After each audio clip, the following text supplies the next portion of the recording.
Welcome back to my series, What Are Their Political Affiliations? Where every day this week, I am diving into the political affiliations of each cast of The Real Housewives.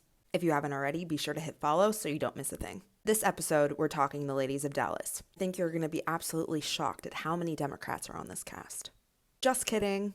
There's only one. Starting it off with the only Democrat on the cast. She's not super political on socials. It's uncertain of how she has voted in the past, but she does follow Michelle Obama. She is also an immigrant and has dealt with racism and microaggressions for her entire life. She's leading a women's empowerment summit next week in Dallas called Lead Her. I think it's safe to say that she will not be supporting Trump this election. It's a little unclear as to who Carrie Duber will be supporting in this election. She said she didn't vote for Hillary or Trump in 2016, but after her firing, she did blame the demise of Dallas on Tiffany. So that may be kind of telling. But who knows? I'm not even sure if Carrie Brittingham is an American citizen, but if she is, my guess is that she might be a Trump supporter.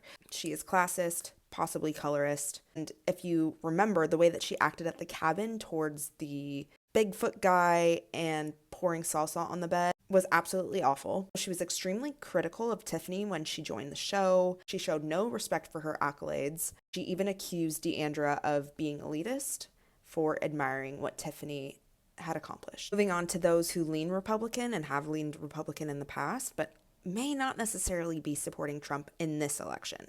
I'm going to put Deandra Simmons in this category. There's a lot of differing information about her out there. She is the most political and has clearly been the most Republican supporter in the past. She is also rumored to have been a part of the Texas Women's Coalition for Trump, but she did deny it. She interned for George H.W. Bush and worked for George W. Bush. But she did support O'Rourke in the governor's race.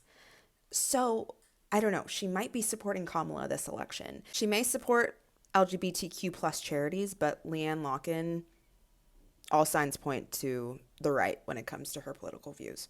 Who she's voting for is unclear, but she didn't support Trump in previous elections. Would she support Harris? I doubt it.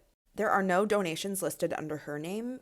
Her husband, Rich, is involved with NRA TV and frequently retweets Republican politicians and commentators. She may have also posted negative things about football players who chose to kneel during the U.S. anthem, but I couldn't find anything to substantiate that. She's also a racist. She constantly called co-star Carrie Brittingham a Mexican in a negative way, and at one point she called her a chirpy Mexican. Brandy is next and first under the pro-Trump category. She follows Candace Owens and all of the Trumps on IG and has posted many pro-Trump Instagrams. She is also a racist. Oh, everybody asks me, what Asian I am because of my eyes, they squinty. So, but I have a new hair. Need I say more? I don't think so. Cameron Westcott also falls under the pro-Trump category. Supports Trump on social media. And rounding it out with Stephanie Holman, who condemned Leanne's comments as racist, but defended Brandy, calling it a mistake that Brandy was learning and growing from. She supports and donates to anti-Muslim politicians. Her husband just tweeted this yesterday. I am sick of all the lying. No one is garbage. No one is Hitler. No one is fascist. She's also a performative supporter of the LGBTQ plus community. Did any of that surprise you? Let me know in the comments. Be sure to hit follow if you haven't already, because next I'll be covering the ladies of Potomac.